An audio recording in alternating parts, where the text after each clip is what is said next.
Hello everybody. Whoop! The camera flipped. Ilak mo kasi. Hello everybody, welcome to another video. Change of scenery, here we are in the city, no longer in the outskirts of town. So today's video topic is about tyranny. And what is a tyranny? So let me give you an analogy. As you can see here, we are in the city and there's a lot of greenery all over the place. But what if a farmer asked you, could I make a farm right here? In all these plots of land, all these grass fields, could you do it? Could you actually do it? The answer would be no, because obviously you would have to go through the legislature, and that building right there is a legislative building. You wouldn't be able to do that. You also wouldn't be able to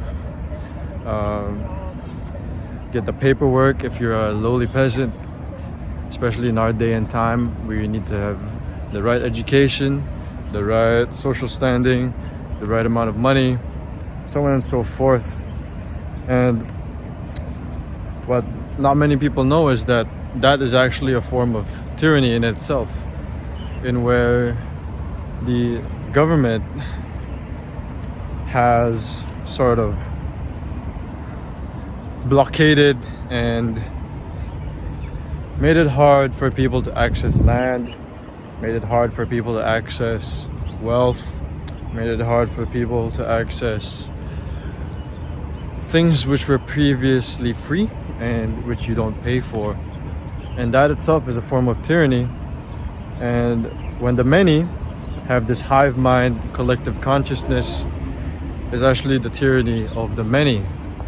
And since we do live in most countries, especially those who are able to watch YouTube, we live in a democratic country or a republic country, you do have a sense of freedom. But when this freedom, even with the constitution, even when this freedom destroys the chance and ability for people to do what they please in terms of, like I said, very simple thing like if I wanted to farm, you wouldn't be able to, because due to the establishments and the laws put in place, everything has to go through the government now, which is why infamously civilizations in the past would pretty much revolt or go against the existing body of power, which was the king or the prince or the religious movement or so on and so forth. So now, having understood what a tyranny is capable of, I'd like to give you another example of what a tyranny is. And infamously, Adolf Hitler, with his Nazi campaign, in where he took all the brunt of military administration, and with all his commands, and you know how he was leading the people, the German people, into something new, in where they were sort of seeing themselves as above all the other races, in which they were the Aryan race, which means that they believed that their race was the best race and the other races had to die. This is a sort of tyranny in what Adolf Hitler did, and where he consolidated and he put all the power into himself. So that's actually what a tyranny actually literally is. It's where you take power and you put it into yourself, and everyone else has no power and they follow you because you either terrorize them, monopolize them, blockade any other opportunity for them to arise or to create more wealth than you, or even if they have more wealth, they must submit to you. So these are all forms of tyranny, and tyranny is sometimes synonymous, most of the time synonymous, with authoritarianism, or despotism. And tyranny is also associated with oligarchy, which is a tyranny of the few. So a tyranny can be by a group, like what I mentioned earlier. It can be a tyranny of the many, which is sometimes what happens in democracy, pure democracies, where the hive mind, the collective, is worshipped and followed instead of taking into account all the opinions of everybody, including the minority and the subjugated.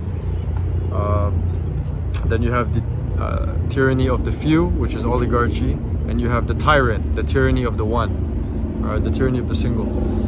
So there you have it. That's what you call a tyranny. And to contrast that, a republic is the opposite, I would say, of a tyranny. Because in a republic, the power belongs to all the people. The power is shifted and given to everybody in the community, in the country, in the nation, in whatever the places in the area.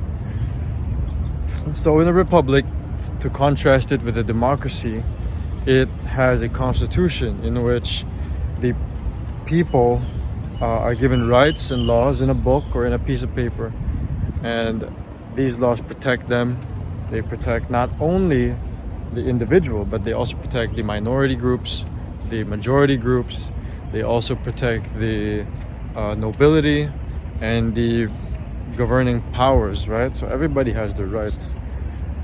So this all seems nice and dandy, but the problem with a republic is actually nobody has power. So that's because of that, it takes a long time for things to develop, right?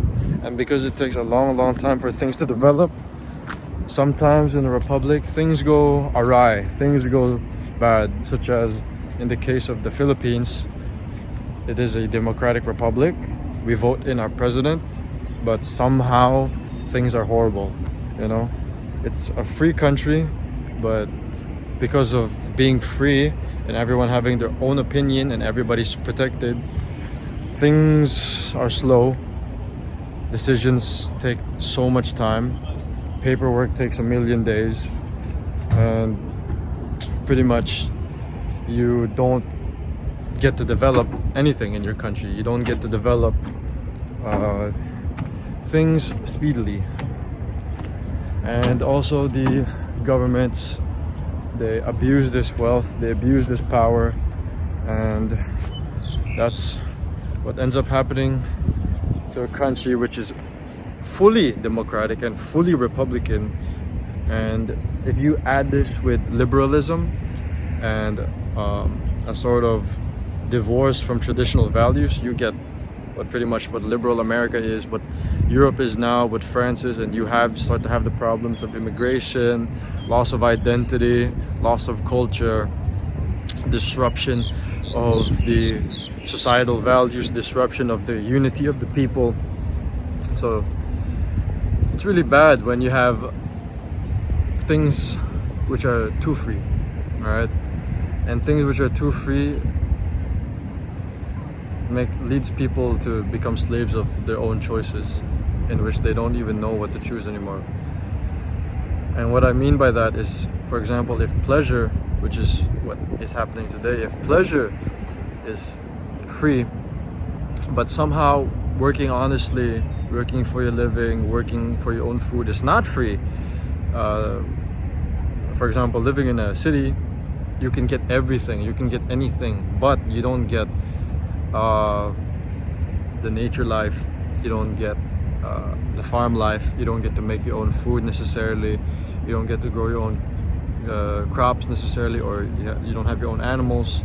So this kind of thing, I would say, you know, it disrupts the natural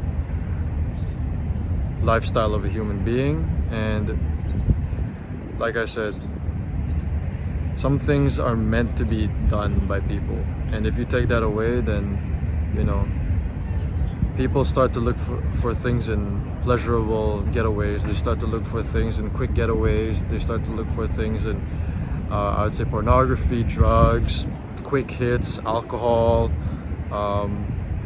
having multiple partners in a very short amount of time, things like this.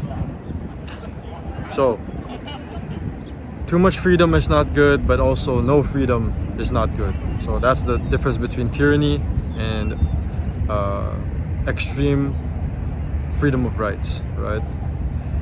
But thankfully, I think in this day and age, we do have a great noticing which is happening. People are getting aware of what's happening in the world, and we're no longer living too complacently in what we have. And I hope that this continues and people start to wake up. But at the same time, you know, do something, like, you know, learn how to